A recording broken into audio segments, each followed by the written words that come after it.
It is settled then. Please excuse me, and enjoy your conversation at your leisure. Thank you for arranging everything for us, Malus.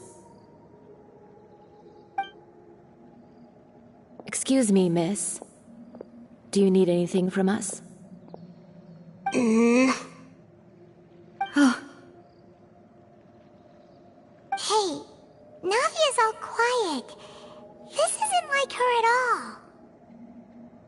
I'm sorry that I only came to visit after all this time.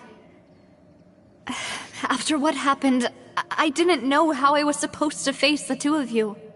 Ah, if it's about that, there's no need to apologize.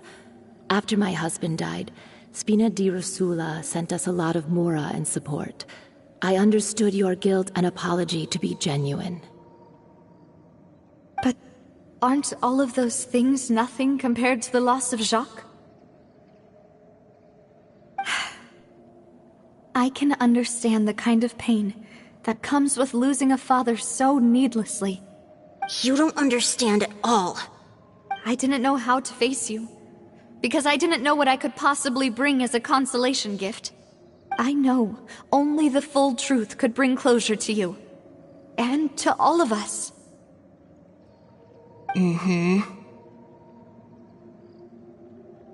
I'm sorry. I appreciate the sentiment, but you don't have to carry all that guilt. On the matter regarding my husband, my daughter and I have more or less found our answer already. Would you mind sharing it with me? I really can't believe that my father could ever bring himself to shoot Jacques. I always knew that my husband's money was earned through others' suffering. He told me countless times that if he could turn back the clock, he would never go into the synth business again. He had many regrets, and felt that he took the idea of providing for his family too literally. For the longest time, he thought Mora was everything.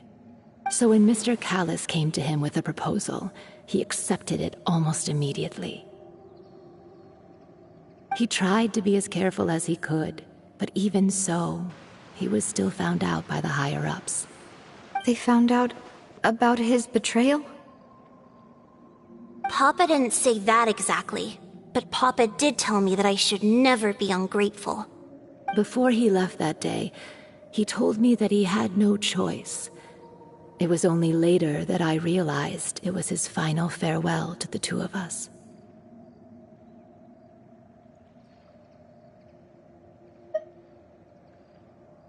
I don't know that for sure, but you could say that's the conclusion I eventually came to. Which is why I'm the one who should feel guilty. Callis had always taken great care of us, both when he was still alive and after he passed away. Even if he fired the shot that killed my husband, it was likely in self-defense. It is impossible for me to hate him for what he had done. But Mama, why is Papa still the bad guy if he did the right thing? Papa always wanted to be a good man, so why did he have to do a bad thing in the end? Well, things aren't always as they seem. You still feel like your papa was a good man, right? Yeah, Papa was a really good man. The best in the whole world. Then you should hold on to that. If a good man had to do a bad thing, then he must have had his reasons. Regardless of whether he left you a parasol or a sword. He must have done so to give you a better life. Oh. Thank you for everything you've told me. I will definitely find the truth. The current state of things is not something I'm willing to just sit back and accept. Thank you. I'm very grateful to hear this from you. Even though your personality is quite different from your father's, your determination when you speak is really similar. You really think so? That's the first time anyone said that to me.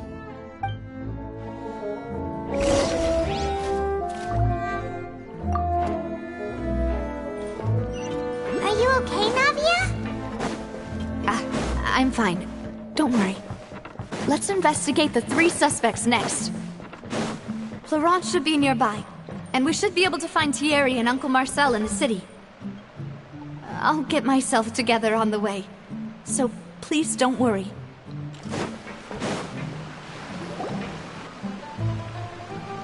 Greetings, boss. How may I be of assistance today? I'm sure you've heard about what happened at the Opera House. Someone got turned into water right in front of us. Yeah, I've heard. With something that dramatic, I'm sure journalists will milk it for all it's worth. And it'll be all the talk for the next several weeks. It also reminded me, on the day that the incident happened with my father, it was raining outside, and we found some clothes left at the scene. After my partner here put the dots together for me, I feel like we should try to reopen his case. Can you do me a favor and try to recall what happened that night? Let me think. Mr. Callis was feeling pretty upbeat that day. So he was drinking and bantering away with us at the table. After that, he told us that he wanted to go get some fresh air. So we let him go without thinking much of it. Who knew that we would hear 2 gunshots ring out right after? My first reaction was that Mr. Callis's life was in danger. So I grabbed my holster and made a mad dash toward the scene. But when I got there, it was already too late. Mr. Callis was standing over a dead body with a gun in his hands. All we could do was look back and forth at each other, not knowing what to say. So you also remember 2 gunshots then? Indeed. The guard said that the first shot didn't hit anyone, while the second killed Jacques. But I've never really bought that explanation. Reason being, Mr. Callis had left his gun on the table. I even made sure to confirm that before running to the scene. But according to the guards, that doesn't mean he couldn't have had other guns on his person. About the clothes left at the scene that you mentioned, do you think there was a third person there who was turned into water? At least from our perspective, my father had no reason to kill.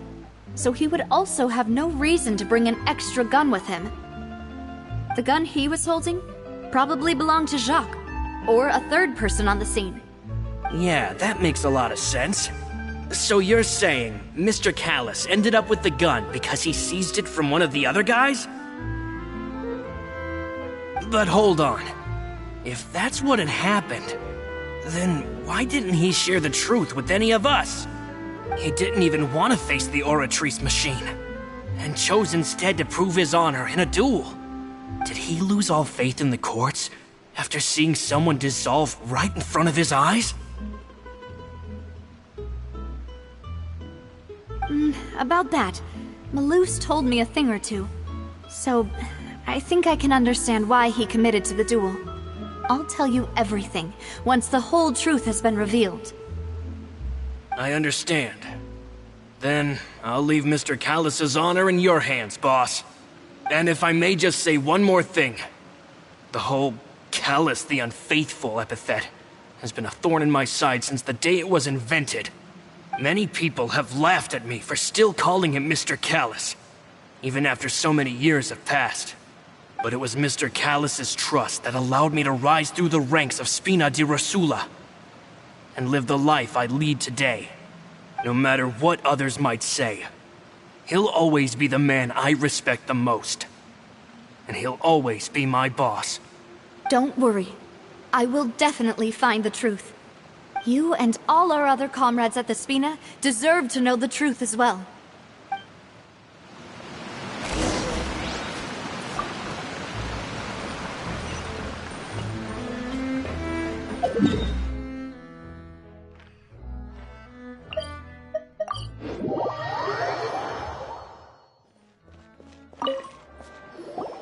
Hey, Thierry!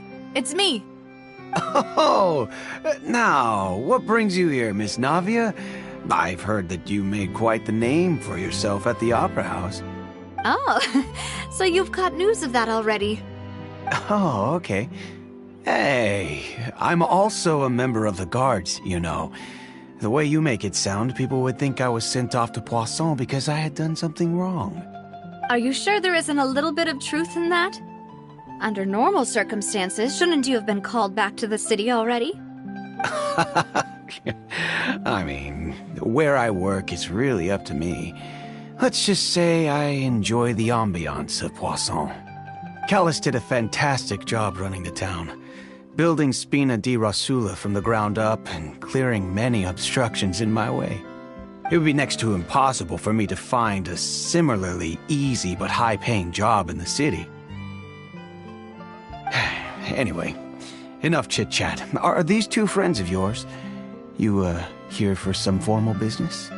Yes. These two are my partners.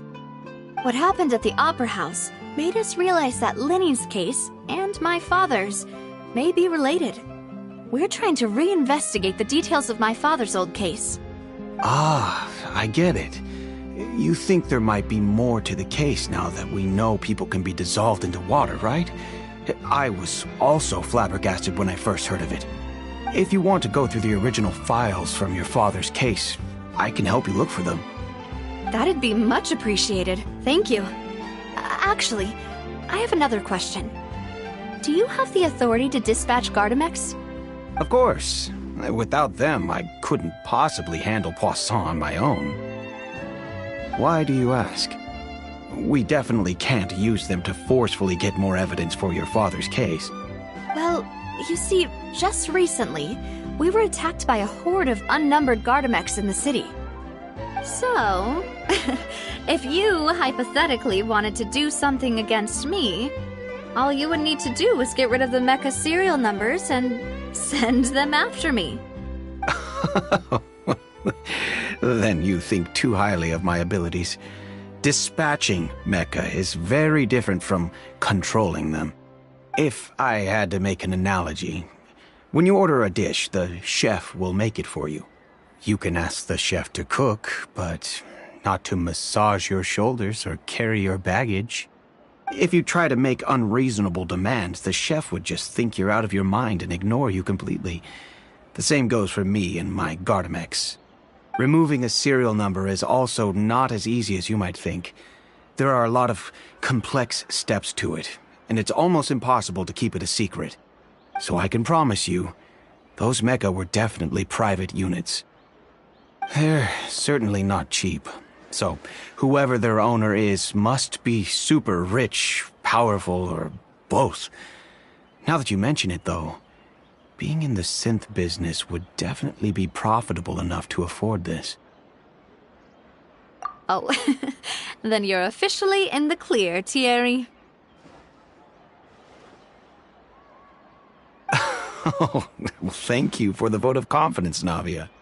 Jokes aside, I'd like to wish you all the best with your investigation. I'll be staying in the city for a little while, so just come find me if you need any support from the guards.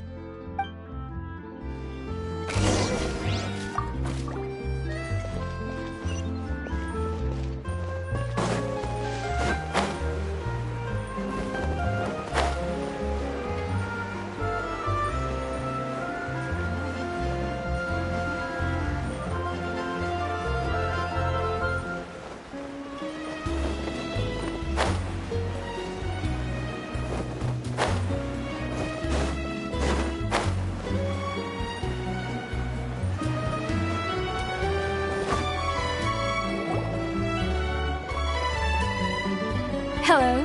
How may I help you? I'm here to see Marcel. Could you please let him know?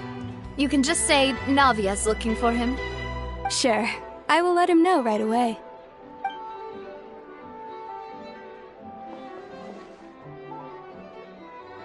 Ah, Navia, hello. Sorry to keep you waiting. I'm not as young as I used to be, so my legs are giving out a bit. Oh, it's all right, Uncle Marcel. There's no need to stress. I just wanted to talk to you briefly about what happened in the Opera House. I'm sure you saw everything too, right? Yes, I've never seen anything so strange. Oh, you were at the Opera House too? That's right. I went there with Navia to see the magic show. Who knew it would turn into a whole murder mystery? I also witnessed your marvelous sleuthing work. Quite impressive. To beat the Hydro Archon at her own game on her own turf, I can already imagine everyone in Fontaine discussing your exploits over a few glasses of wine. Oh, Paimon doesn't want to become the talk of drunkards. Apologies. It's just how Fontaine is as a nation. Everyone loves drama and theatrics. Uncle Marcel, you've also noticed that other thing, right? The fact that humans can dissolve in water? Yes, I was reminded of your father's case right away. Is that what you're investigating now? Exactly. I still don't have much solid proof, but I can sense that the other side has already begun to act. Oh, and what makes you say that? We were attacked on Araneus by some unnumbered Gardamex. And there was also an attempt to get me to drink water from the primordial sea. If not for the vigilance of my partner, I probably wouldn't even be here talking to you right now. Oh, you're giving us too much credit. Wasn't it you who protected us? Alas, it seems things are heating up again. The peace that Callus sought so dearly will soon become a thing of the past.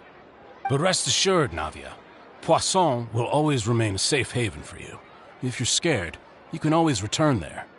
If anyone dares to lay their hands on you there, the Confrérie of Cabrières will use its funds to the last Mora to bring them to justice. Thank you, Uncle Marcel.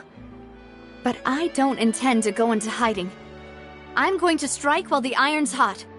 Do you have any new thoughts on my father's case? About that. Sorry, my age is catching up with me, so it'll take me a while to recall my memory.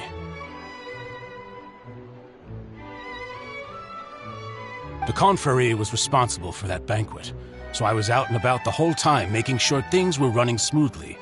I didn't even have the time to drink with the guests. Then I heard the sound of a gunshot, and the rest was history. Oh, it's okay. No need to push yourself. We'll ask around some more, see if there are any valuable clues elsewhere. Sounds good. Just let me know if you ever need Mora. All my wealth comes from Callus's patronage and support. I'll spend however much it takes to clear his name.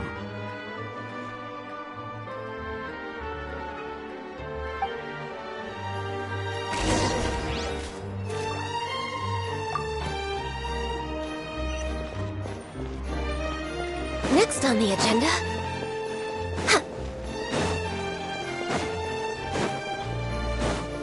Next on the agenda...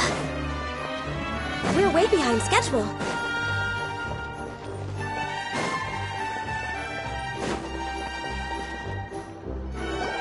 We've talked to all three suspects, purely based on their conversations with me. None of them sounded particularly suspicious. I suppose that's to be expected, though. If a single conversation's all that's needed to find them out, then my father wouldn't have needed to investigate the case for so many years. Anyway, even though we didn't make a breakthrough, let's still compile what we were able to find. But where should we start? Ah, you're right! Flora mentioned that Callus probably only ended up with the gun because of circumstance. That makes sense.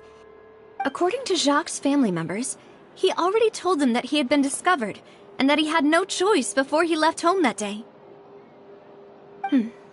If I had to guess, he probably received an order from the synth boss to kill my father. Had he refused, he and his family's lives would have been forfeit.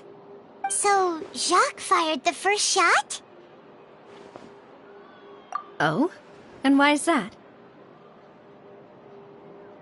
Ooh, that's a good point. Jacques probably already knew that he was just being used as a tool for murder. And once he had completed his mission, he'd be of no more use to his boss.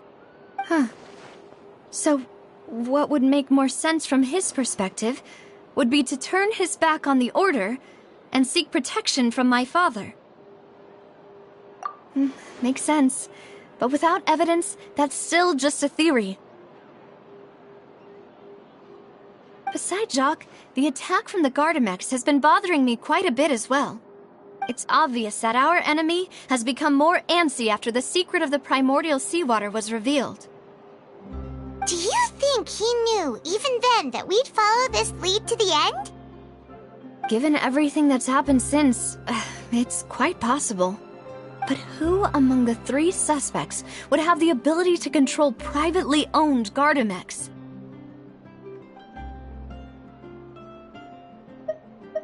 Uncle Marcel? My father did really trust him. And they worked together on a large number of projects. Maybe that's how he got to know Jacques.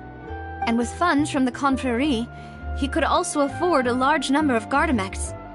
It's still really hard for me to imagine, though. After all, Uncle Marcel has been around since I was just a child. Also, wouldn't this mean he has been spending a whole lot of mora and energy to fight his own synth business?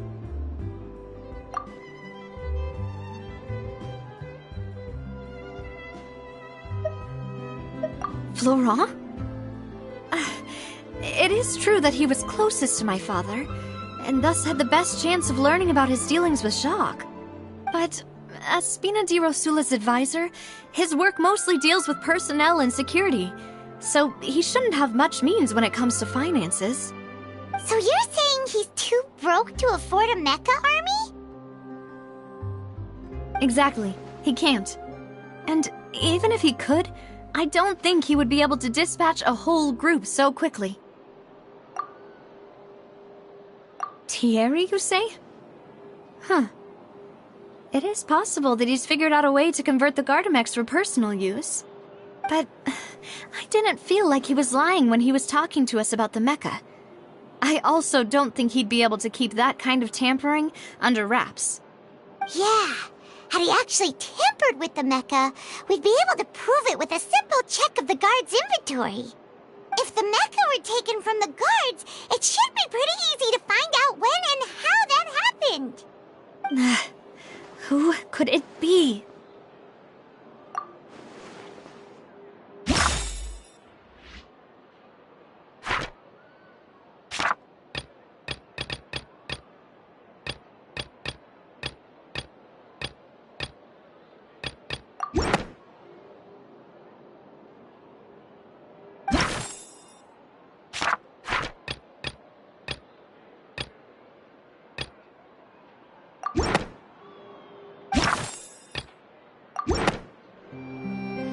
You know, if you think everything through, Uncle Marcel is indeed the most suspicious of them all.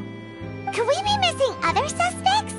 Malus didn't know about the people turning into water thing when he narrowed it down to these 3, did he? Malus has always been very reliable, and his judgment of others' trustworthiness has been fair and well considered. When he laid out his case for the 3, the rationale he gave me made a lot of sense as well. The suspect is knowledgeable about the Spina's internal affairs, has the means to dispatch Mecha to assassinate us, and possesses significant intellect and foresight. Even if I don't want to believe it, I'm starting to see how things could all tie back to Uncle Marcel. Well, we still have another trump card on top of all the theorizing and speculating. Yes, Malus did say that charging straight in there would be extremely risky, but we don't have any other options right now. We need far more solid proof before we can hope to go charging in on our enemy. Navia, here you are. Oh, I've been looking for you. Huh? Aren't you the guy from the guards? Did something happen? Yeah. News came from Irenaeus just after you left. We've got another trial on our hands. Wasn't that place built specifically for holding trials? What's so newsworthy about this one? I know. But they said the person they're putting on trial is a Fatui harbinger called Tartaglia. What? Is that someone you know? Yeah, we know him. Maybe even a little too well. Well, he's been accused of being the true culprit behind the serial disappearances case. It's absurd, don't you think? Wait, how? None of our investigations have had anything to do with him. That's what I thought was strange about it, so I came to tell you the news right away. If the charge against him stands, then it'll be next to impossible to get the guards to support any of our planned investigations. Right, because they'll think they've already found the culprit. Yeah. and it'll be a lot harder then to clear Mr. Callus's name. I understand. Well, partner, what do you think we should do? We still haven't found any conclusive evidence. Huh? Split up? What do you mean? Just as expected of my partner. Since this is a trial about the serial disappearances case, the culprit's attention will be focused on Irenaeus, leaving his home base wide open. You're right. This is our best opportunity. All right then, let's do this. I'll stall them at the Opera House and charge Marcel as the true culprit. I won't have any chance of making that charge stick, though, unless we find more evidence. It'll be up to you to make it back in time and hand the decisive evidence to me. We'll help you, just like you helped us in Lenny's trial. Demoiselle, please allow us to accompany you. I'm ready. Ah, Malou, Silver, when did you two get here? We heard that you'll be leaving Poisson and figured that you might require our assistance. It's our hope that your confidence will be bolstered with the two of us by your side. Thank you so much. Then, let's make haste for Irenaeus. Paimon, Traveler, I'll see you at the Opera House. See you then!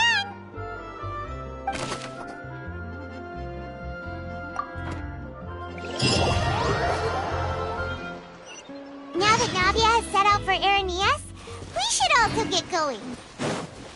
The location has already been marked on the map, so let's head over.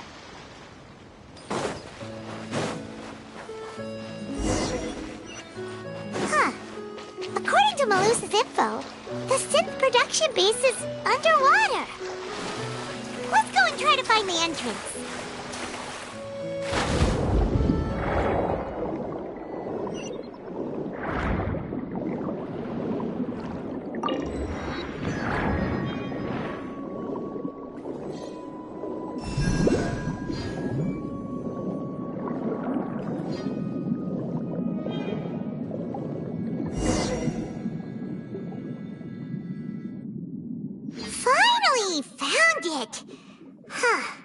So this is the entrance that leads to the synth production base.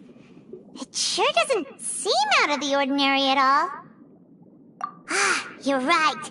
An important place like this is bound to have a ton of protective measures and mechanisms. Navia's probably arguing up a storm right now to stall for us.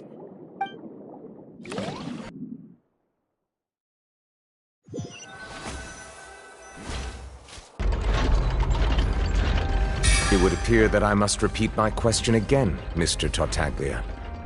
Do you accept the charge that you are the true culprit behind the serial disappearances case?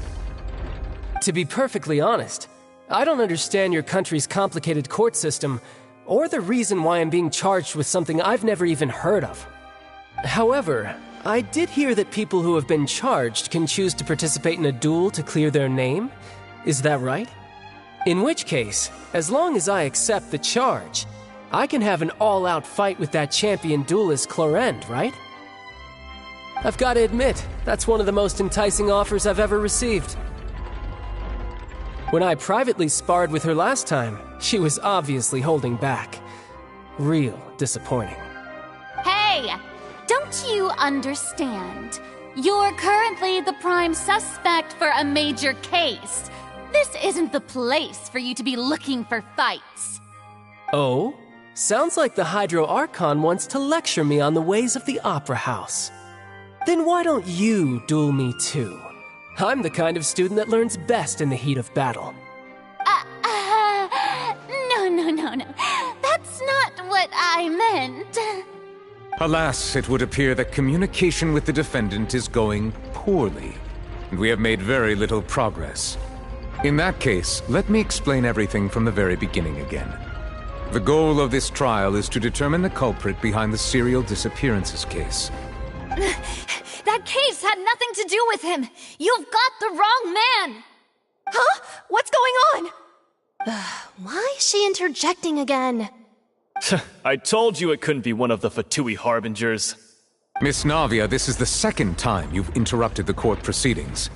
I only tolerated your behavior last time because you were able to provide the court with a key eyewitness. But that was an exception rather than standard court protocol. I can very well charge you with contempt of court for your interjections. Oh, please. Did you ever think I had any respect for this place's pointless theatrics? We can put that discussion aside for now. I'm not here to argue with you. I'm here to charge the true culprit behind the serial disappearances case. And if my charges prove true, then Tartaglia here will be proven innocent by default, correct? Oh, a young lady has charged in and offered to clear my name. How fascinating. Well, I'd gotten half bored to death by all these rules and procedures anyway, so I'll take you up on that offer. So, Your Honor, is there nothing else for me to do now? You may take a seat for now in the audience, but that doesn't mean the suspicions against you have been lifted. Now then, Miss Navia, who is the person you would like to charge instead? That person is...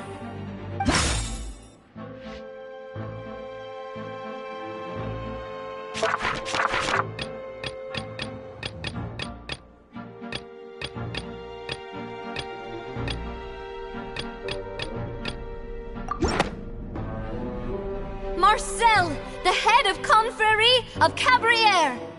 Huh? What confrérie? Never heard of them in my life. I've heard of them, but weren't they Spina di Rosula's sister organization? Oh, is this going to be a friends to enemies type situation? Please let me remind you, Miss Navia, that charging someone is an incredibly serious matter. Committing to the charge also means taking on the legal responsibilities associated with it. And if the charge fails, depending on the circumstances, you may also be charged with the crime of making a false accusation. Knowing this, do you still wish to charge this man? Yes, I do. In that case, I declare the charge to be valid. Miss Navia and attorneys, please take your places on the court. Members of the guards, please contact Mr. Marcel right away so that he may stand trial.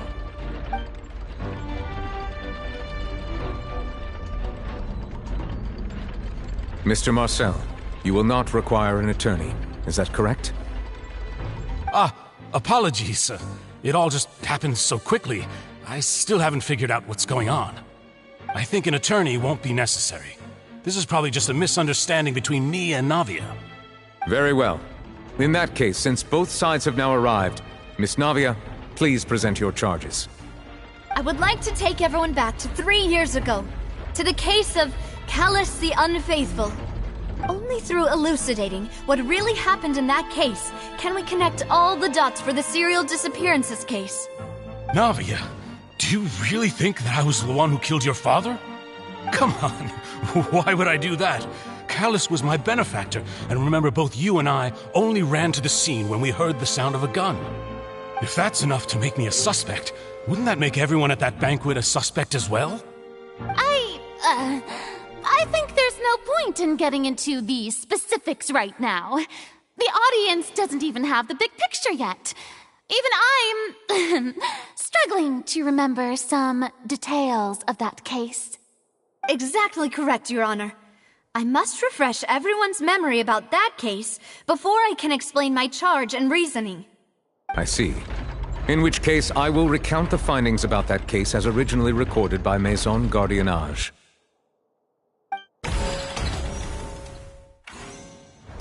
On the day of the murder, Spina di Rosula hosted a large banquet in a countryside estate owned by the Confrérie of Cabrières. During the banquet, all attending guests heard 2 gunshots from the courtyard. When the guests arrived at the scene, they found the primary suspect, Callus, holding a gun, while his acquaintance, Jacques, lay dead from a gunshot wound. The guards' investigation did not recover any other firearms from the scene. As a result, they concluded that the suspect's first shot must have missed, while the second must have taken Jacques' life. The suspect did not dispute this. Callus was defeated by champion duelist Clarand in the ensuing duel, and soon succumbed to the injuries. These are the known facts about the case.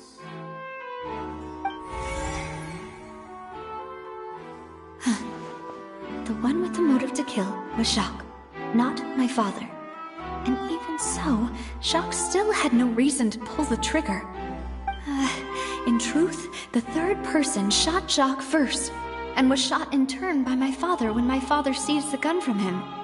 After that, the true culprit turned the third person into water, erasing all traces of him from the scene. Thank you for the summary, Your Honor. Of course, the guard's conclusion appeared quite sensible to us at the time. However, we should revisit the case now that we've gained new information about the abilities of water from the primordial sea.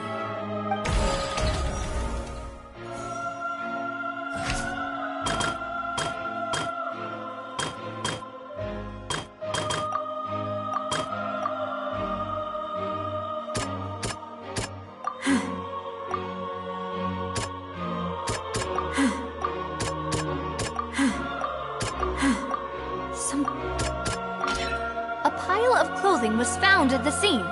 The guards once believed they were used by Jacques as a costume to disguise himself, but now it is clear that the clothes were proof that there was a third person at the scene, and that they were turned into water after committing the murder. Since it was raining that day, the culprit was confident that they could use the rain to wash away all traces of their dissolved accomplice.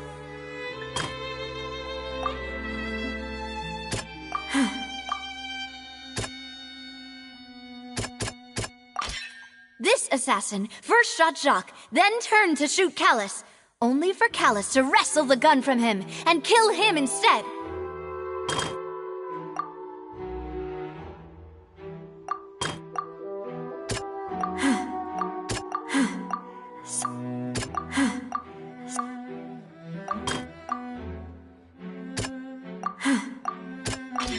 The testimony of the victim's family confirms that Jacques had thoughts of assassinating Callus when he set out for the banquet. However, in the end he reconsidered, and instead shared everything with Callus, hoping to seek the latter's protection. Unfortunately for Jacques, the true culprit had already considered this possibility, and had sent out another assassin.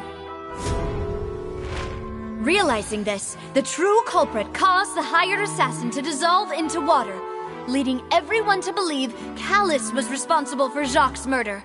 This is the true version of events.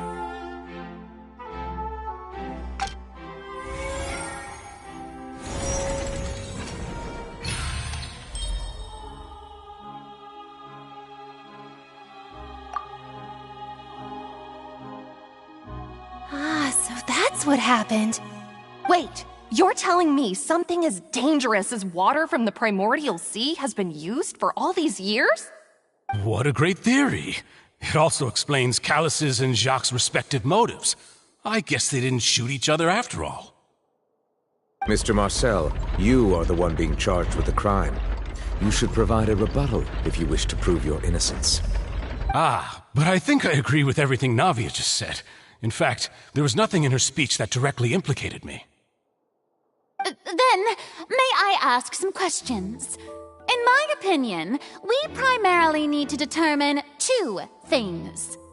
One, do you have the evidence to back up your claims? I'm afraid not. At least not at this very moment.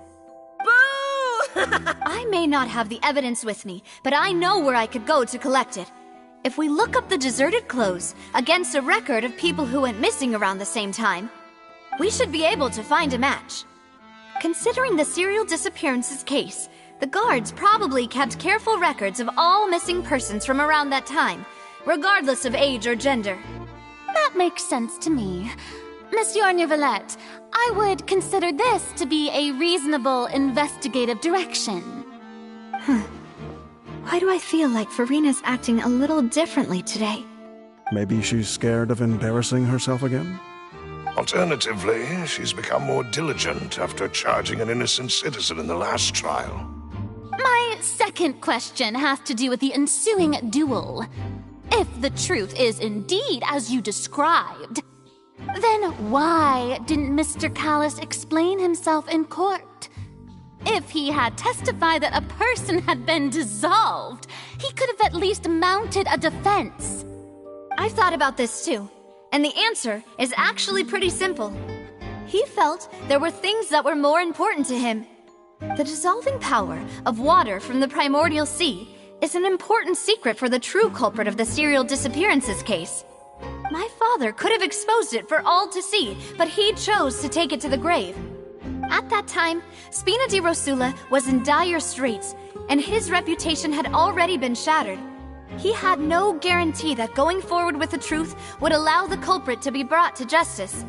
What was certain, however, was that it would paint a gigantic target on my back.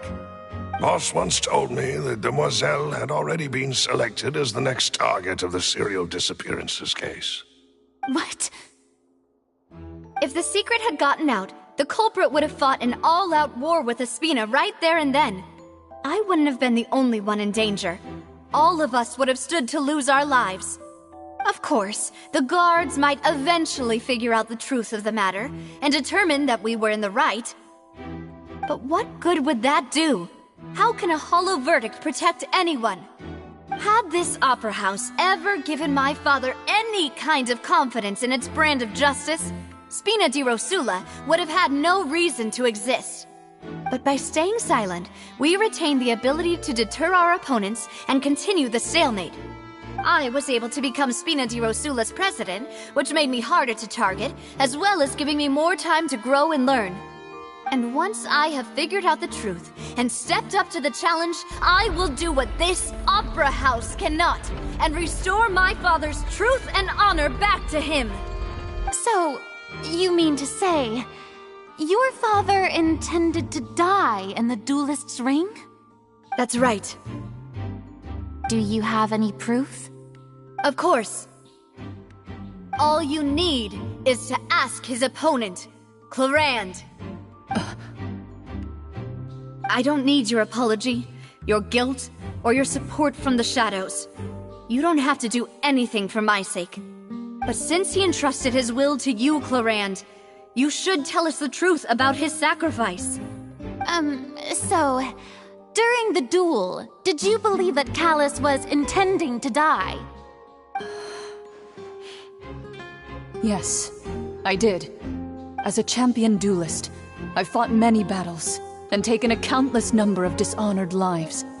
In my line of work, I've seen all kinds of people give their all for the faintest hope to continue living. Some were determined, others passionate, and some even manic and twisted. Just one look and I can tell if a duelist is hoping to live or if they're looking to die. I hereby swear on my name and honor as a champion duelist that Mr. Callus never intended to leave the ring alive. Since that's your testimony, I have no more questions. It appears there really are good grounds to reopen this case. I concur. However, Miss Navia, you still have not explained the link between your father's case and the serial disappearances case. Right? What she said was Wait, weren't they just talking about the serial disappearances case? Of course, Your Honor. The two cases are connected via a matter of timing. In my father's case, the culprit intended to kill both Jacques and Callus. As a result, they planned to act after hearing 2 gunshots. And at the end of Linny's trial, the culprit also only dissolved the victim in front of everyone because they realized they were at risk of being identified. The culprit could only time their actions so precisely if they were already at the scene. Coincidentally, Marcel attended both the banquet and the trial. So that's why you suspected me. Even after hearing your reasoning, I still can't help but find it a little preposterous. I'm used to it, though. You've always been an impulsive and sentimental child, Navia. It's one of your most endearing traits. No need to appeal to pathos. I won't try to refute your points one by one, but even if everything you just said was true, can you prove that I was the only person present at both events? On top of that, does a person have to be physically present to control the timing? Can't someone remotely monitor the place? Don't know what she can say to that.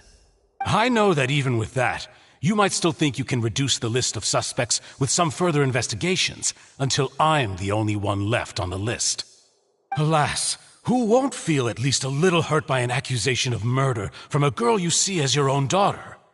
But if I were to dismiss this completely, you'd also think I'm not being considerate of your feelings. Ah well, let Uncle Marcel teach you another lesson. Do you know what the biggest flaw in your reasoning is? I suppose you're gonna tell me anyways. It's timing again. I'm a businessman by trade. From that standpoint, there's no reason for me to kidnap young women. It's a high-risk action with nothing to gain. In addition, I left my home in Snezhnaya when I was young to come to Poisson and work in some trade. My business only thrived when I received Callus's patronage. But the disappearances began before I ever stepped foot in Fontaine. I do apologize, demoiselle. This was my mistake. No, it's not your fault. I'm sure he had come prepared. Is there anything else you'd like to say? Would you like to check the date of my first business license against the first known case of the serial disappearances? You can also take a look at my border entry records, or ask my friends and family when I left Snezhnaya for the first time. Could those records and testimonies do something to appease the unspeakable anguish in your heart? Seems like she got the wrong guy. At this rate, Navia will be convicted for— I think you've done a superb job of dissecting your father's feelings as he neared the end of his life. But aren't you going against all of his wishes and expectations right now? He wished for you to become more rational, collected, and conscientious, instead of dwelling only on your own feelings. Once you've learned to be more considerate of others' feelings, and to stop rushing headlong into things, you'd have met most of his expectations. This isn't just about me, and it never has been. The biggest difference between me and the rest of the victims is that I still have the ability to search for the truth, while that same agency has long been taken from them. The people whose families were destroyed by synth abuse, the people who lost their loved ones to the serial disappearances, and the people who suffered tragic ends due to their sense of justice. Many people's images are flashing before my eyes. I'm sure some are coming to those of you in the audience as well. And whose image do you see, Marcel? Is it a man named Vacher? Oh, so you do know that name. I'm merely surprised you'd suddenly say the name of someone I've never even heard of. I was waiting for you to say that.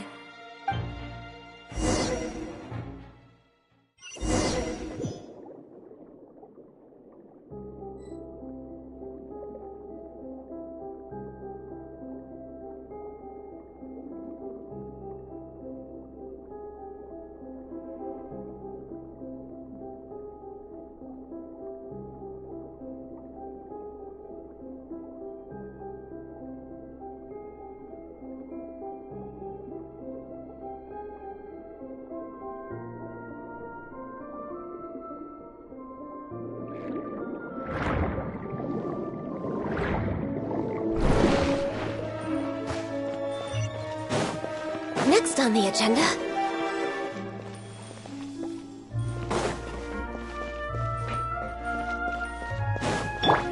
Illusion shattered! Gather! Hold the line! Access denied.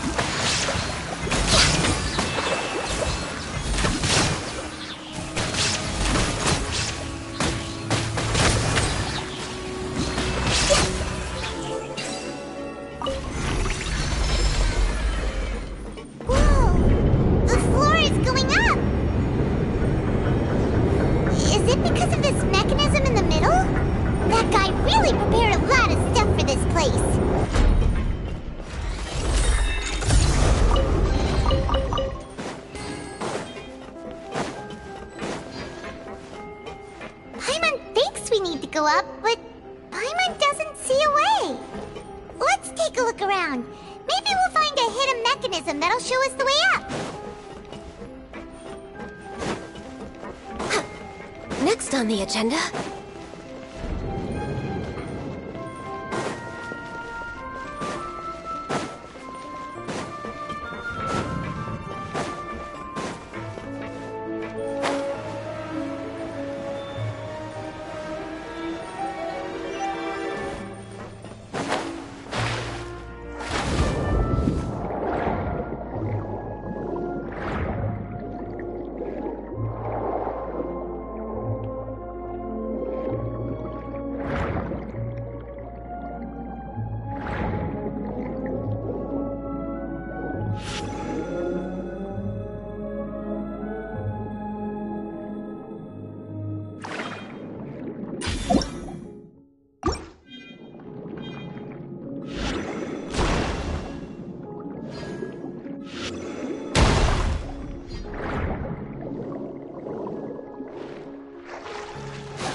water level is rising. Now we can swim to the top. But this is still a ways away from where we need to go.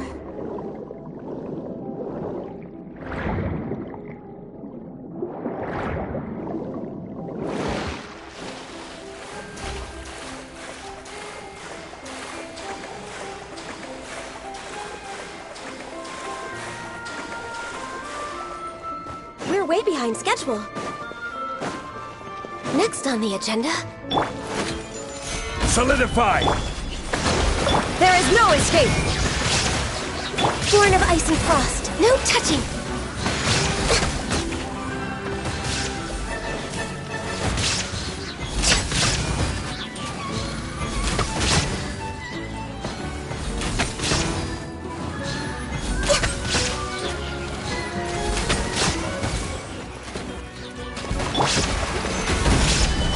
Allow me!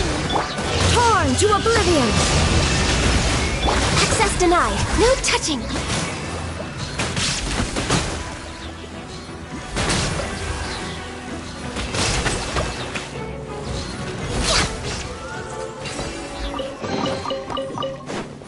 Next on the agenda...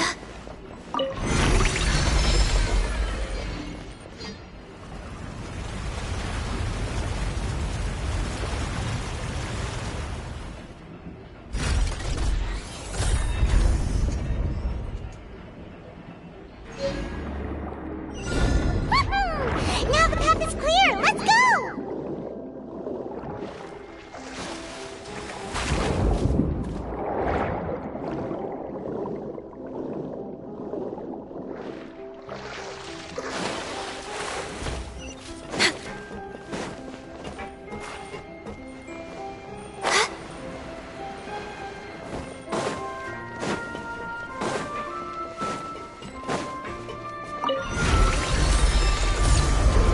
We're way behind schedule.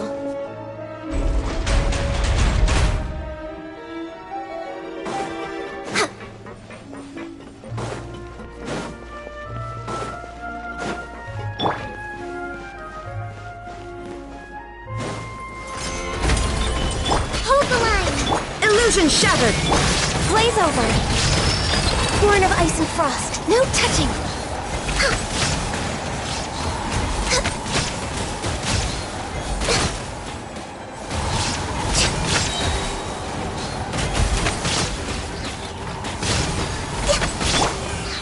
Stabilize! Rusty, leave it! Born of ice and frost.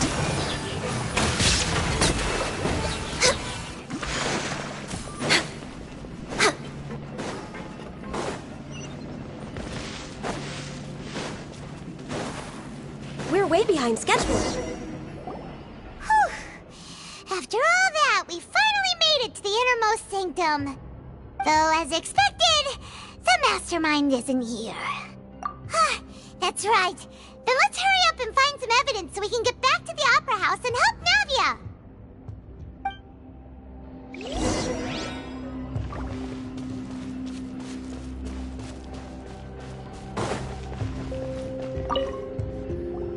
Whoa!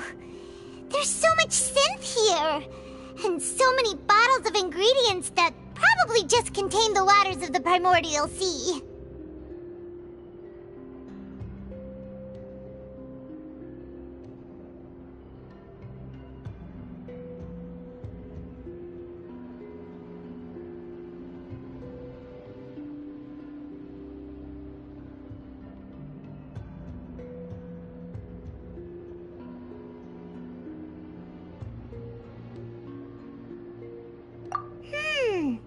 Mixing in progress.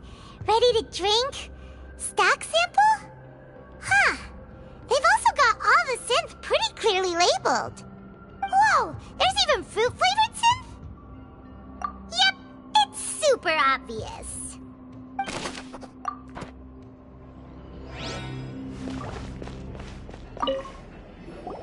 What's this over here?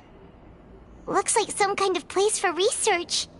Experiment number 16 aims to verify Jacob Ingold's research conclusions on the primordial sea and use his theory as a foundation to achieve a breakthrough.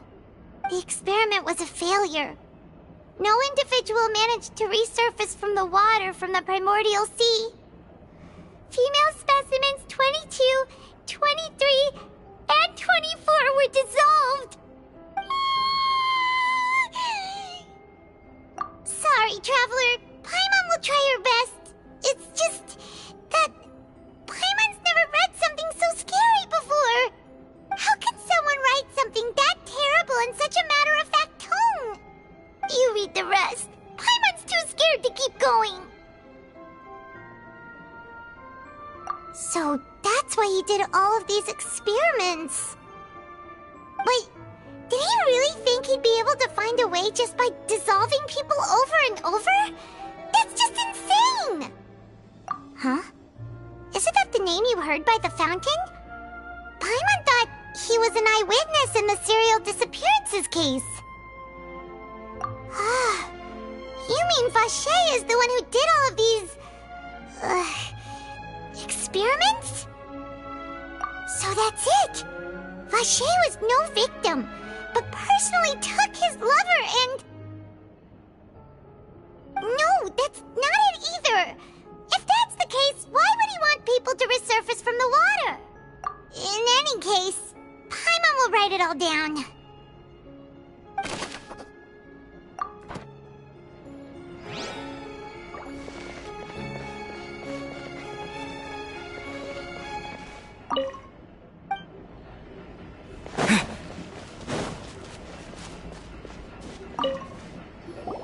Oh, look! There's an important-looking basin over here, and it's full of water! That means this is where they make all the synth! And that special water is the main ingredient! If you dilute it with normal water, you'll get synth, but the pure stuff can dissolve a human! Paimon will take notes on this incriminating evidence.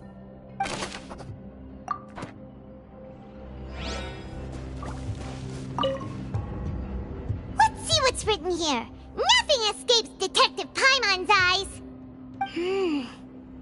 Callus. Navia's father. Oh, this seems to be an investigation report on him. Yep, it's about finding someone to assassinate Jacques and Callus because of a lack of confidence that Jacques himself would go through with it. This should prove the existence of the third person, right? We still have not determined the exact content of the key information Callus has passed on to certain members of his organization. The old dog's a real menace to deal with. Even if he abides by the promise he's made to us, he will still have the upper hand. He can act whenever he wants to make our lives miserable. The only option left is to remove him from the picture entirely. I concur. Let's send someone to kill him. He won't declare war as long as we don't touch Navia. Oh, seems like we've got a bunch of correspondence between the higher-ups. They're all just so evil.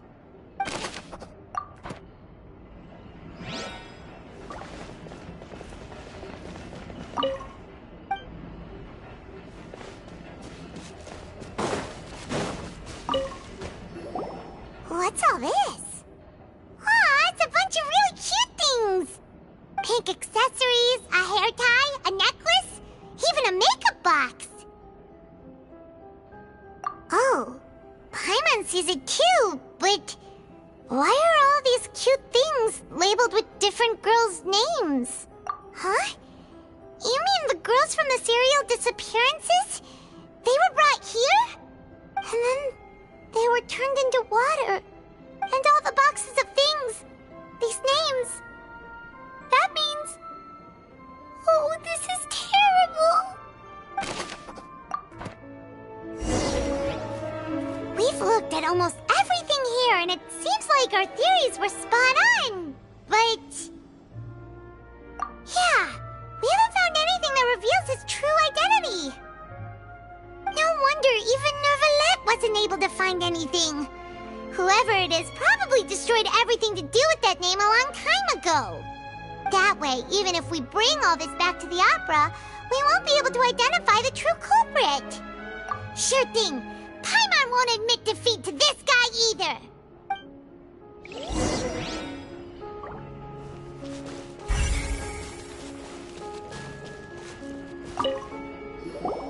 You take that side and Paimon will take this side.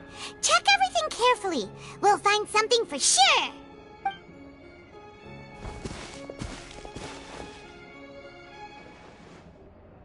Ugh. Nothing at all. And Paimon can't even find snacks either. Whoa, really? Let Paimon see. Vinier. Isn't that Vache's lover's name? Then you found her diary. Let's see. Aw. It's just a normal diary chronicling their love story. She was so sweet, too. Oh, Paimon feels even worse for her now. So many! A whole page's worth! But they're all crossed out. Was she unhappy with all of them? The final name she decided on was... Marcel. Wait, but... Marcel's pretty old. Has this case been going on for so long that he's Vache and Vinier's grown son?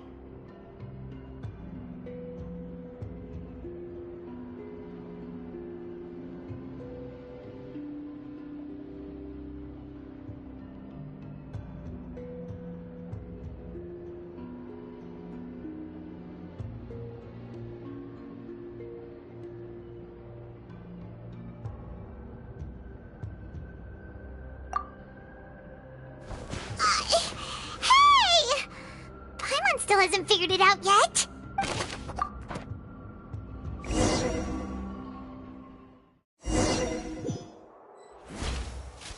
And whose image do you see, Marcel?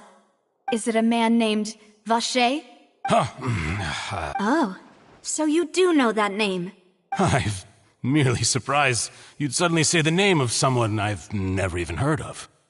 I was waiting for you to say that. As expected of my partner. I just knew you'd return in the nick of time.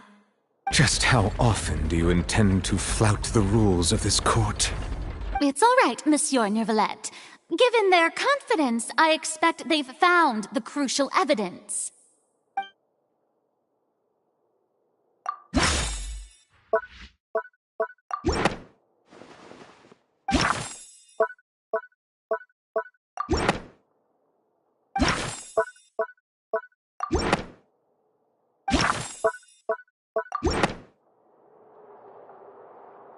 But the truth of it, Marcel, is that you've always been Vache. Huh? We've investigated your lair and we already know everything! After your lover, Vinier, was dissolved, you kept abducting young women to experiment on the hopes of bringing her back to you! You even created Marcel as a new identity and destroyed all records of your past as Vache! So that's it. Even the villains in opera performances rarely go that far. And with that, Marcel's motive has now been established. This information regarding your past also dismantles your prior timing defense. Well, Marcel, do you know where you went wrong? You fixated your gaze on the lover that passed away, instead of paying attention to the living people around you. So, you never noticed how we changed, or how we grew as individuals. You also never understood Boss's real expectations for his daughter. Or our determination to see things through. Your determination. Mr. Marcel, please speak up now if you would like to defend yourself. Otherwise, the trial will move on to the next stage. Do you really think I wanted to do any of this? Pay attention to you? What for? Have you ever paid attention to me? ever empathized with my pain, ever known how it feels to watch the love of your life dissolve right in front of your eyes. No one helped me. No one even believed me. All those decades ago, even the officers from the Maison Gardiennage were laughing at me. They said there's no way a human being can turn into water. So I must have gone mad from grief. Vignier's death was brushed away by all of you as if it didn't matter at all. Well, now you know, don't you? Ha! Well, it's too late now. All those who were dissolved are gone forever. You only have yourselves to blame. You set up this ornate opera house in pursuit of your so-called justice, your beloved drama, while turning a blind eye to the suffering of the people. Vignier is dead. We promised each other that we would always be together. Wherever she goes, I will follow. But I'm not from this blasted place, so I can't be dissolved, no matter what I do. Hey, is that water from the primordial sea that he's drinking? I can't dissolve! Can't dissolve! Can't dissolve! Do you all see? I can't go, I can't follow. So if I can't go where she is, what choice do I have but to try to bring her back? I did all of that, and in the end, that accursed Callus still got the better of me. I spent my entire life living on pins and needles, only to get stabbed by his idiot daughter at the very end. The suspect is exhibiting signs of mental distress. Guards, please restrain him. Don't touch me! Don't anybody come near me! I still need to save Vignier. Our promise. We made a promise. Vignier. Vignier! Please, Vignier. Don't think badly of me. All I want to do is fulfill our promise. At this point, the verdict of this trial is clear. With Mr. Marcel's conviction, the charges against Mr. Tartaglia no longer have any basis. Fine by me. I was in a bad mood, but after a show like that, I'm actually feeling pretty good. Traveler, please submit all the evidence you have collected to the guards, so that I might review and summarize the truth behind the serial disappearances case. The man now known as Marcel was originally named Vacher and worked as an adventurer with his partner and lover Vignier. During an underwater expedition, Vignier accidentally came into contact with water from the primordial sea and was dissolved in front of Vacher as a result. Vacher learned of the primordial water's existence through the work of others and began to kidnap young women for research, with the goal of discovering a method to restore Vignier back to life. To cover his tracks, he invented the new alias of Marcel and began to operate a business in Poisson. During the course of his research, Vacher discovered that a diluted concoction of water from the primordial sea can induce feelings of euphoria, and began to manufacture and market synth. However, as he accumulated wealth to fund his continued research and expanded the scope, he came into conflict with Spina di Rosula. After exchanging blows with Spina di Rosula for many years, Vacher decided to assassinate their president Callus at a banquet. Although the assassination did not go as Vacher expected, he was able to turn Callus into the murder suspect by dissolving the assassin he sent to the scene. And just recently, Vacher attempted to frame Linny as the culprit of the serial disappearances case, using a similar method. However, his attempt to frame Linny failed, and the power of water from the primordial sea became public knowledge. This case also exposed enough of Vacher's machinations that he was eventually successfully charged in court. Thus concludes the enigmatic history of the serial disappearances case, with the truth revealed to all.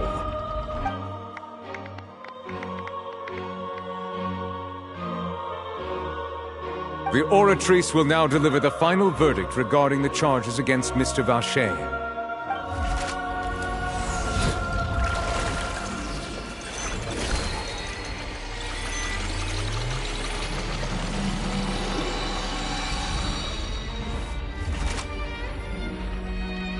According to the judgment of the Oratrice Mécanique d'Analyse Cardinale, Mr. Vacher is guilty.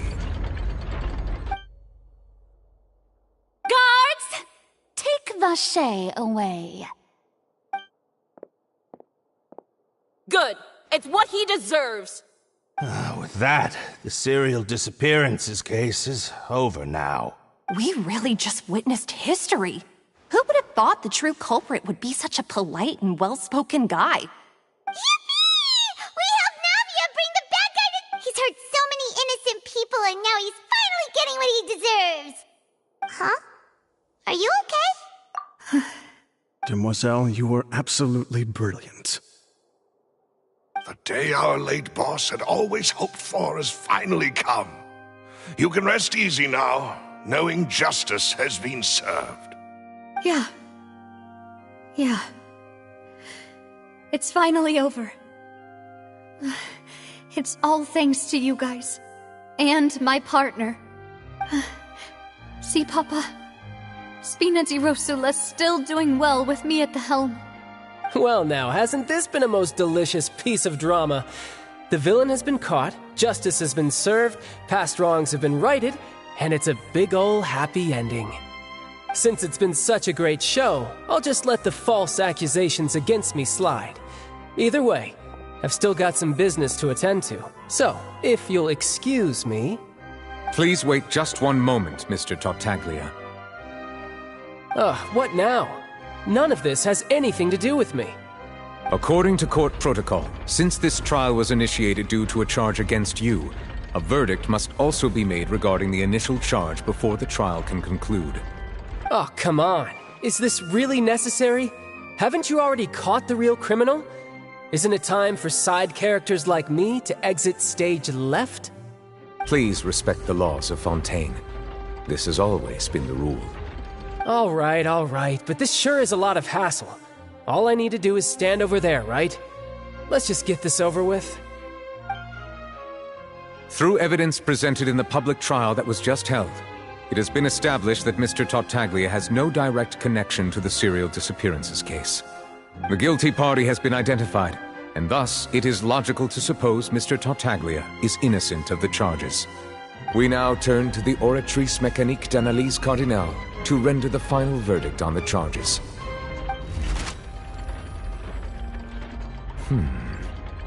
According to the judgment of the Oratrice Mécanique d'Analyse Cardinale, Mr. Tartaglia is guilty. What? Hey! That's not funny! Didn't you just say I'm supposed to be innocent? What's with this verdict? Is your justice machine malfunctioning? Huh? This has never happened before. The Oratrice actually returned a different verdict from the Chief Justice. I mean, have you ever heard of an innocent Fatui Harbinger? Do you think the Oratrice might have just convicted him on general principle? But weren't the charges about the serial disappearances case? No matter what else he's guilty of, it shouldn't affect the verdict in this case, right? The judgment of the Oratrice Mécanique d'Analyse Cardinale is, by law, the final verdict of the court. We must accept the guilty verdict. Guards, please take the suspect into custody per court protocol.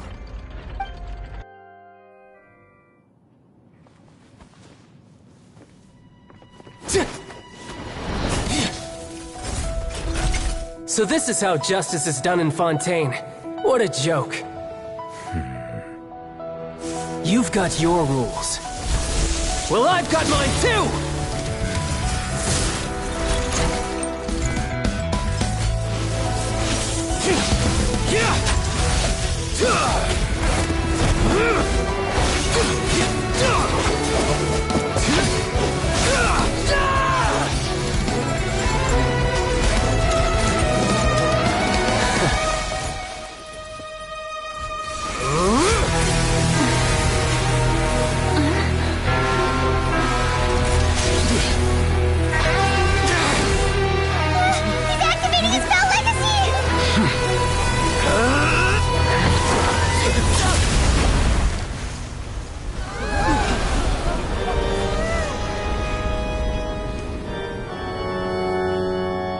I am sorry. If you have been wronged, we will find the truth. But the rules of the court must be upheld.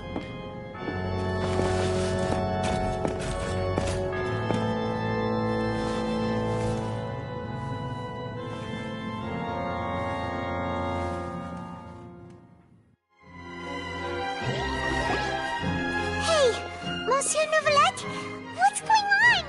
Shouldn't they have been cleared already? Apologies. This is also the first time I've encountered such a situation. However, according to the rules established at the conception of Fontaine's court system, the Oratrice's judgment is the final verdict of the court. All I do is follow court procedure. As for why the Oratrice arrived at the conclusion it did, you should probably ask someone more knowledgeable than me. Why are you looking at me? I had nothing to do with it! I don't know what happened there either! Hey, stop staring at me! What does Lady Farina mean by that? She says she has no idea either? But that's impossible. Didn't she create the Oratrice herself? Yeah, so are the verdicts reliable or not?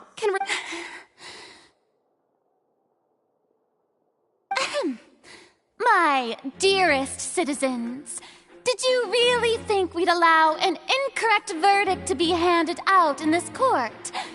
Did you really believe that the judgment could be mistaken or be the result of some sort of random mishap? Don't tell me you thought even I had been blindsided by the Oratrice's result. But the way she looked just now, it was pretty obvious she had no idea what was going on. However, given the state of things, I shall give you an explanation. Everything that just took place, including my supposed shock and bafflement, was a part of an elaborate performance, with every action meant to stir up drama and excitement. And, of course, for every performance there is a script. Everything has unfolded exactly as I expected from the very beginning.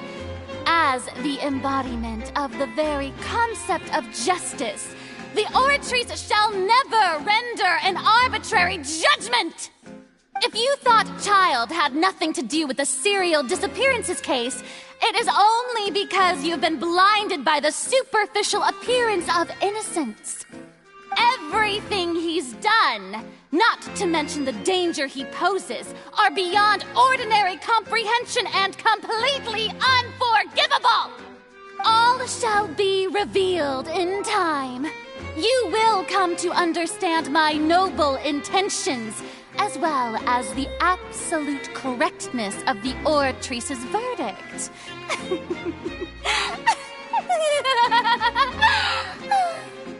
Now, having said that, although I hate to leave things hanging in suspense, it is now time for this performance to end. As the lead actress, I shall be the first to take my leave. Toodaloo! So she chose to make her escape after all, did she? So you're saying we shouldn't put much stock into what she just said? She probably just put on that performance to save face. As for the truth, it's unlikely that she actually has any idea. However, please be assured that I will continue to investigate this case in a personal capacity. Just as I promised, if the judgment has been incorrect, we will do our utmost to clear his name. All right. Even though we feel pretty badly for him, we'll take your word for it for now. After all, he's done plenty of bad stuff, so he should have known he'd go to prison someday, right?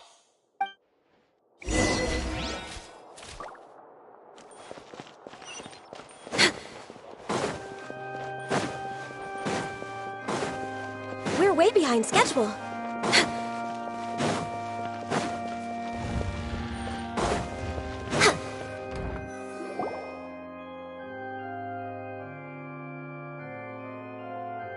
Hey, what are you doing? Quick, stop him!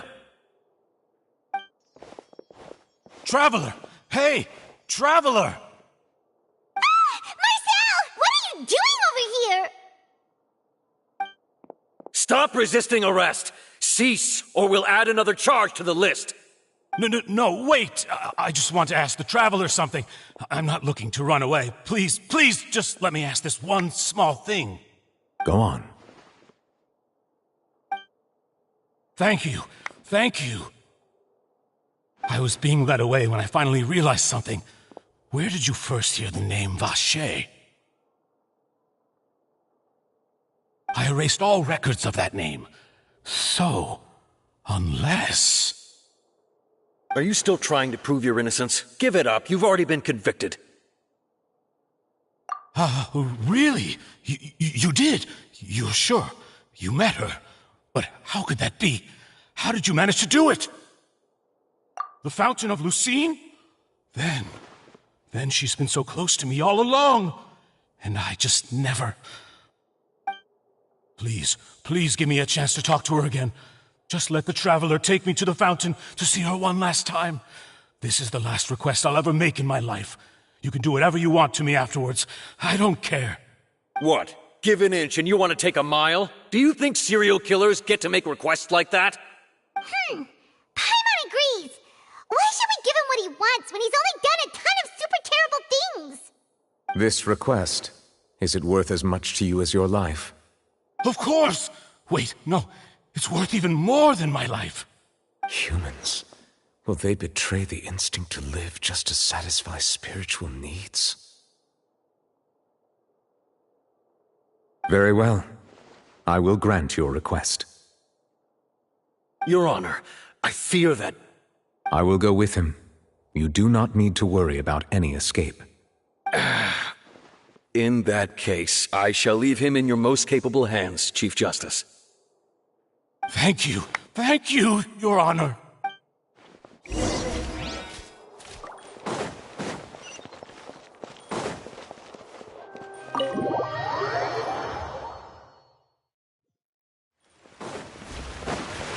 We're way behind schedule.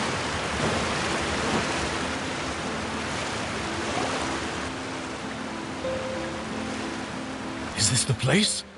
You said she's here, but what do I need to do to see her? Yeah, and even Paimon could hear her after drinking that thing. Didn't you just drink a lot of it on the stage as well? Oh, in that case... Vacher! Ah! Yes, that's it! So you heard it too! Vignier, it's me! It's me, Vacher! Vacher? Vacher! I'm here! Where are you, Vignier? I'm coming for you. I'm finally here for you. Hey, wait! Be careful! Hey, wait!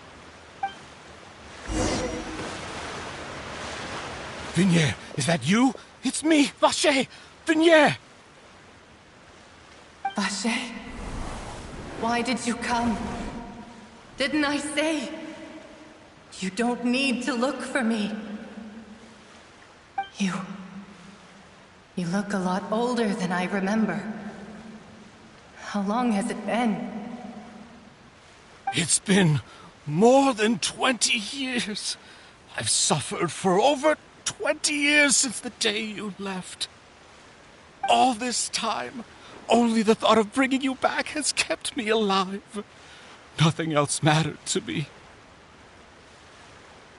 I must be dreaming. Who would have thought I'd get the chance to tell you all of my feelings like this? Vignier, you are my everything. I really don't know how I could live without you. But Vacher, if you ask me, this world would be better off without you. What are you saying? If not for you, I would have finished my law degree and probably become a top-tier attorney one day. If not for you, I would have continued to pursue my love of the arts, and my works would have been displayed in the Palais Mermonia itself. If not for you, I would at least have been able to take care of my mother. And she would not have grown old and died alone, with nothing but the tears on her cheeks It's all because of your selfishness, Vache. It's all because of you. You... Wait, you are not Vignier. Who are you? You're right. I am not Vignier. I am the sacrifices. Every woman who died by your hand, as our bodies dissolved, our consciousnesses flowed back to the primordial sea. Our thoughts circulated endlessly within the primordial sea, and we were no longer individuals, but we became one, just as streams of water come together in the sea. I'm Cressy. I'm Lemony. I'm Azine. The only one I am not is Vignier. Why? But then, where is Vignier? She doesn't want to see you anymore. Every tendril of her consciousness is avoiding you. This is what you get for your selfishness. Your selfishness robbed us of our lives and our futures. You said time and time again that you'd do any and everything for her. But did you ever consider whether she'd want to see you do the things that you did? If she would despise you for what you became?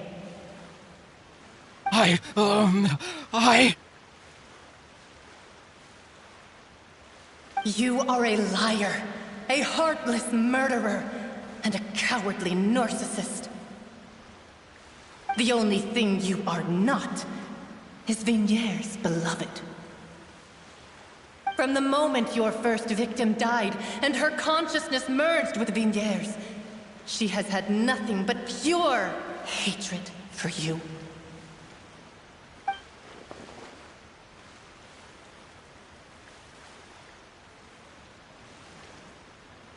No!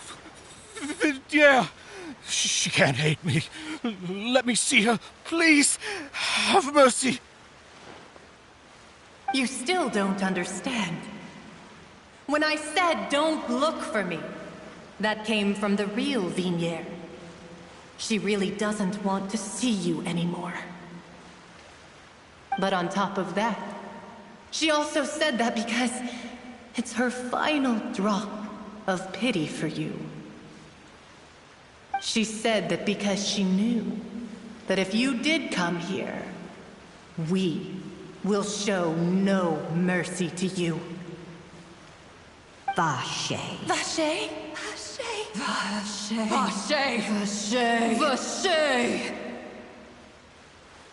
Drown.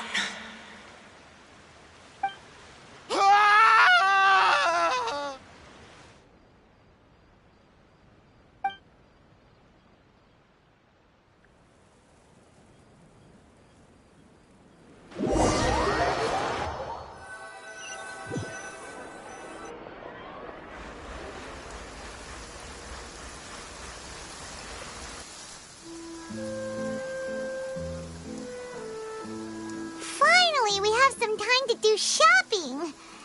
Gosh, it's really been a long time since we've been able to relax. Huh.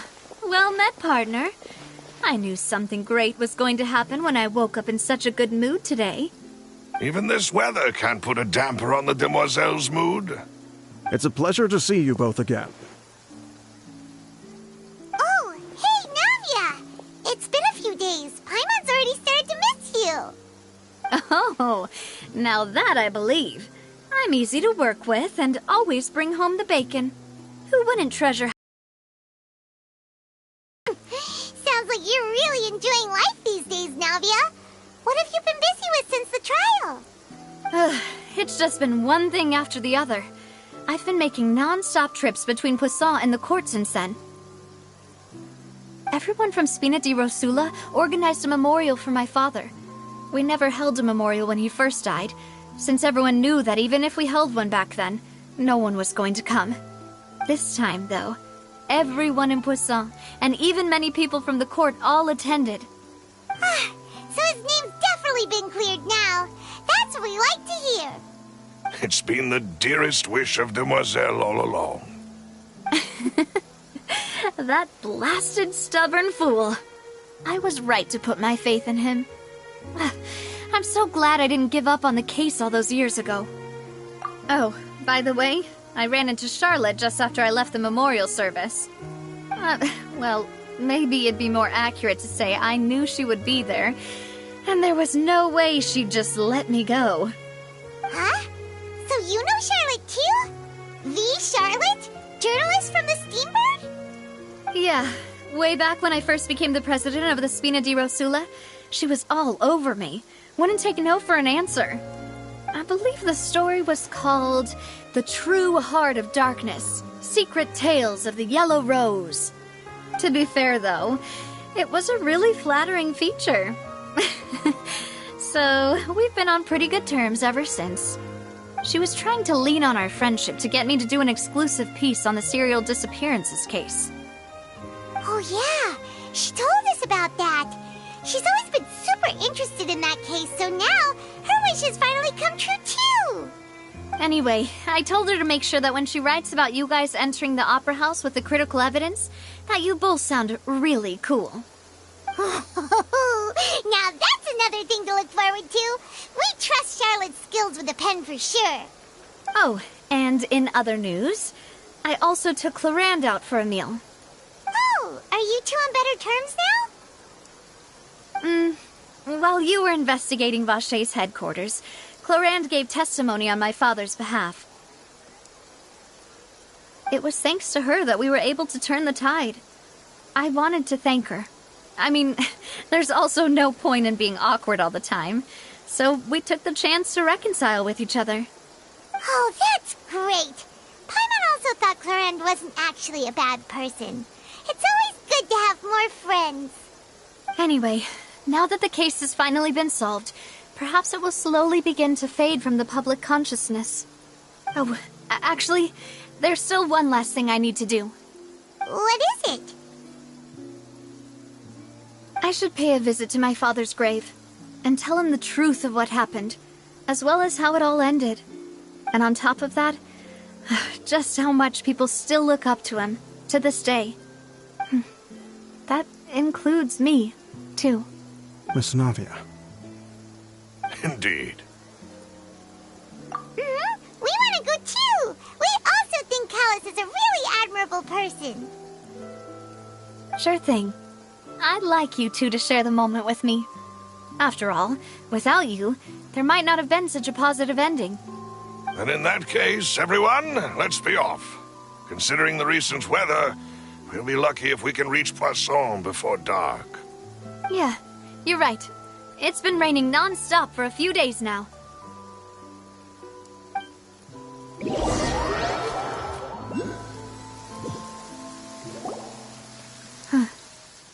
This is where my father's grave is. To be perfectly honest, even I haven't been back here for a long time. Huh? There's someone there already. Wait, that figure.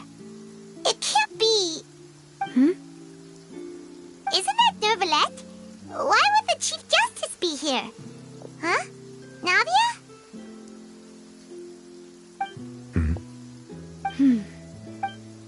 My apologies. I should have asked before coming to pay my respects. Don't say that. Sorry about that.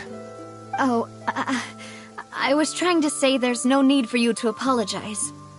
I wanted to show my father how much I've grown, but still, I doubt I've grown to the point that even the Chief Justice would feel compelled to apologize to me over and over. In that case, I will stop apologizing for now. You really could use some pointers on understanding human emotions, Monsieur Nervalette. In any case, why did you come to Poisson? Well, ever since that day, I've been turning a question over and over in my head. Just what is justice, anyway? There was once a time when I didn't want to believe that there could be anything more important to humans than life itself. Oh, rather than that, it's probably more truthful to say I didn't believe humans were capable of resisting the most basic instinct of living things. That they could rebel against their own nature, or consider certain things to be more important than their own lives. Which is also why I didn't stop your father from beginning that fateful duel. I believed that a truly innocent man would never throw away his life like that. That there was nothing, should have been nothing more important than one's own continued survival. But Mr. Callus proved me utterly and decisively wrong. If not for his sacrifice, the serial disappearances case would have remained unsolved to this day. Mr. Callus made the choice he did for his daughter, for his associates, and for many people completely unrelated to him. And in the end, from a certain perspective, one could say that he did it all for the sake of justice. A justice that's higher than life itself. So, you asked me why I came here. I just wanted to say my apologies to Mr. Callus in person. I should have noticed all of this much sooner. This regret has filled me with a sadness that has haunted me for days. That high and mighty chair in the opera Epiclese indeed insulates one from many important things. Spina di Rosula, thank you so much for your hard work and perseverance. I'm sorry for being mad at you before. So, you're actually one of those types that's cold on the outside, but pretty thoughtful on the inside, huh? That reminds me of Silver, one of my guys. Sorry about that. Self-expression is not one of my strong suits. Didn't I just say you don't need to apologize? Ah, so Navia and Neuvillette seem to have made their peace as well. Let's not disturb them for now. We can wait till after they're done.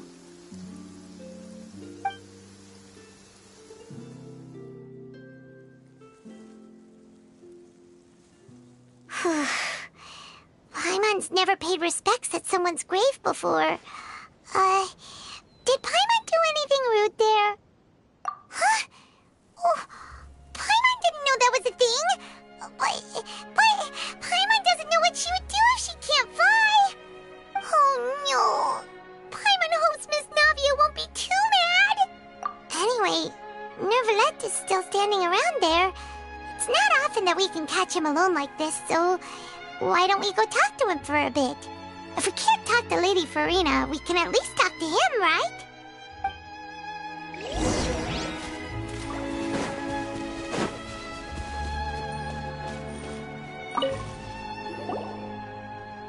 Oh, it's you two.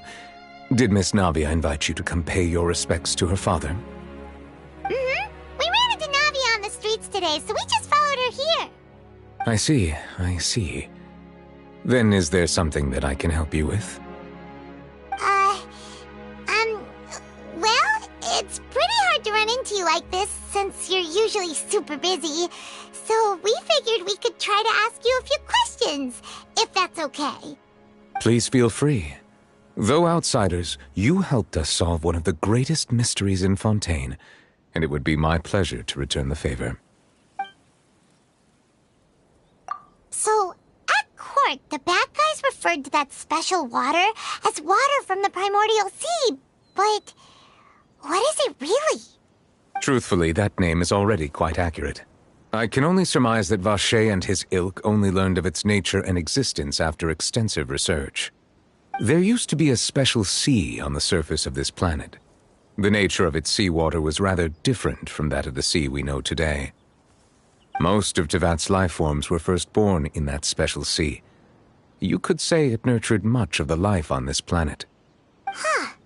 So it really was where everything began. It makes sense to call it primordial then. But today, the primordial sea no longer exists on the planet's surface. What Vacher discovered must have been some kind of special case, or a remnant from a truly ancient age. Huh. So that's how it is. Oh, you really know everything, Monsieur Neuvillette. But if that's the case, then why would people, at least people from Fontaine, dissolve in that kind of water?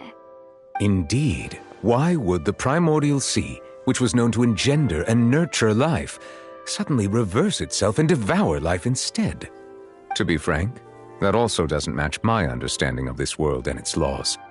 There must still be some unknown secrets around the people of this land. Is there anything else you'd like to ask me about?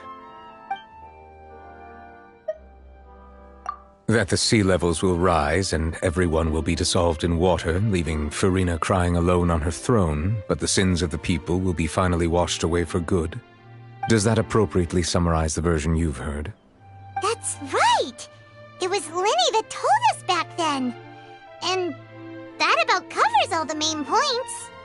Yes, up to the present, I think we reached a point where we have no choice but to confront this prophecy directly. Rumors have it that this prophecy is rooted in the last words the former Hydro Archon left to the world before she passed away. A prophecy? Of the former Hydro Archon? Wow. This is the first time that we've ever heard of it. 2 parts of the prophecy have already proven correct. The rising sea levels and the ability of the people of Fontaine to be dissolved. We should be more vigilant and stay on the watch for further signs. Speaking of the prophecy, Farina has also always taken it quite seriously. Indeed, she has been collecting information and intelligence from across Tevat for this purpose. If the rumors were true, then perhaps this prophecy is the conundrum left to Farina by her predecessor. But with Farina being the way she is, can we really trust her to solve it? Is there anything else you'd like to ask me about? My apologies. My investigation has still not reached its conclusion. However, I still believe the judgment of the Oratrice was not rendered arbitrarily. Huh? But you also said you thought he was innocent. For many years, I have been quite aware that the Oratrice does not simply mechanically repeat the verdict that I give on each case. As a divinely created mechanism, the people's unified faith in the concept of justice is integrated into it. Not only can it produce the incredible power of indemnitium, but it likely also possesses other traits, such as self-awareness. Which is all to say, I have been prepared for a situation like this for a long time. Huh. So when Lenny told us that he heard a human voice from the room where the Oratrice's core is stored... I was not aware such a thing had occurred. Perhaps that could serve to prove my conjecture. I will add that to the list of items to investigate. In any case, I am inclined to believe that the Oratrice does have a methodology all its own. We just do not have enough information. Based on Farina's reaction, I doubt even she had any idea what was going on. She managed to bluff her way through it, though, with her time-tested twin tricks of bravado and drama. While we do intend to get to the bottom of this, for now, we regret to say that the Fatui Harbinger will just have to bide his time in the fortress of Meripede. If we did incorrectly convict him of crimes he did not commit, we will most certainly compensate him to the fullest extent allowed by the law. If you ask Paimon, the only compensation he'll want is a no-holds-barred fight with you. Is there anything else you'd like to ask me about? Your sibling, another blonde-haired traveler. I'm sorry, but I've never seen anyone who matches that description. If she ever stepped foot in Fontaine, I'm sure she followed our laws to the letter, and had no reason to appear on the stage of the opera Epiclese. Is there anything else you'd like to ask me about?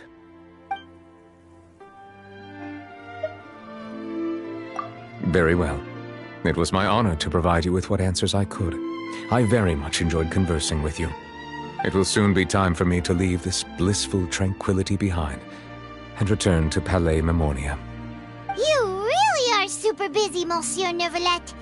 Paimon thought you only came here to pay your respects today because you had the day off.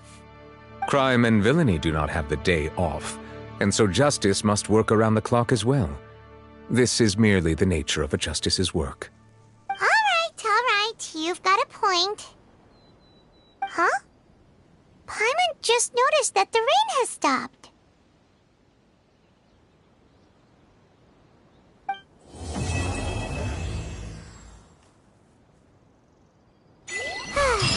You know, we've been walking around for a while now. Why don't we go back Rosula base in the court of Fontaine and have a rest. Navia said something about having a place ready for us there, didn't she? Come on, let's go!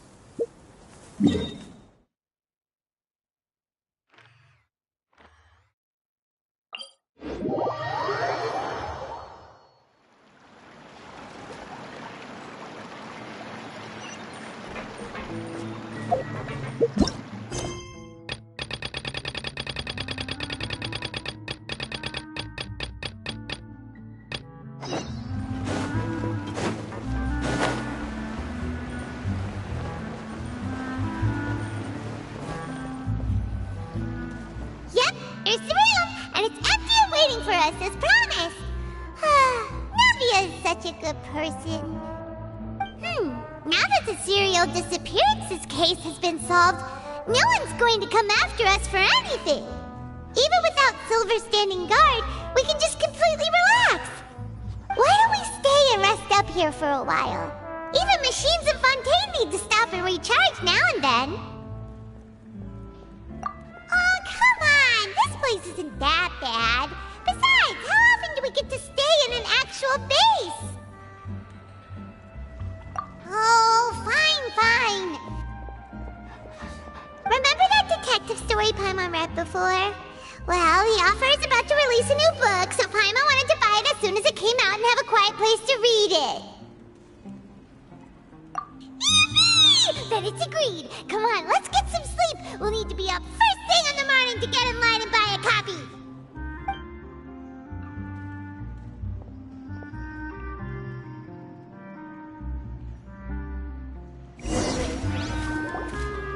Paimon didn't expect that style at all.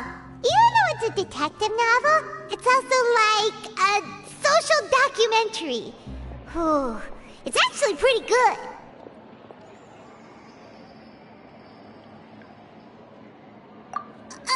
No! Paimon just spends a bit more time sleeping than you, that's all. Excuse me, but do you know if the Traveler and Paimon are lodging here? Huh? Who are you? Paimon doesn't recall seeing you before. Wait, you're not here to give us trouble, are you? A blonde traveler and a chatty little fairy. Whew, looks like I found the place. Good thing I asked the Spina di Rosula. Seems they sent me the right way. Hey, what do you mean by chatty? Paimon's always careful not to talk too much. Most of the time, anyway. It's an honor to meet you both. I was sent from the Palais Mermonia. Monsieur Nourillet wishes to see you. It seems he has something important to discuss in person. Nourillet? He wants to see us again already? Huh. We talked so much the last time we met. Has something happened since then? I am not privy to the details. It would be best if you came to the Palais Mermonia and asked Monsieur Nourillet in person. If you say so, but Paimon has a bad feeling about this. Now that I've delivered the message, I'll take my leave. Thanks! We haven't left the room for a few days, so we'll head over once we've freshened up a bit.